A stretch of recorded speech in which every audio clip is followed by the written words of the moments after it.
Nanindigan ang PDP laban senatorial candidate at singer-turned-lawyer na si Jimmy Bondoc sa kanyang mga komento noon sa kasagsagan ng pagsasara ng free TV broadcast ng ABS-CBN. Ngunit ngayon ay may paninindigan na sinabi ni Jimmy Bondoc sa harapan ng 2025 ng ABS-CBN na ang ABS-CBN Entertainment pa rin ang pinakamahusay dahil hinimok niya ang network na harapin ang mga akusasyon laban dito. Nung pumasok ako kanina dyan sa ABS, naalala ko nung nag-aasap ako nung ganoon. I have fond memories and I really believe that ABS-CBN Entertainment is still the best.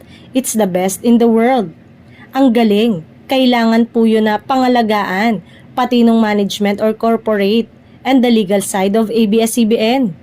Ngayon ay may isyong iaakyat pero hindi na neresolba. So kung mareresolve sana yun, makita na kung saan inosente ang ABS sa mga pinaratang sa kanila, kung saan sila baka sakali lang guilty para matapos na and then we can move on to the franchise issue. Pero ang gusto ko lang malaman ng mga tao na nung nagsalita akong ganon, that comes from a place of truth, hindi hatred. And right now, I'm glad to hear na ang dami nang nakarebound na mga workers from ABS-CBN. Dagdag pa nito.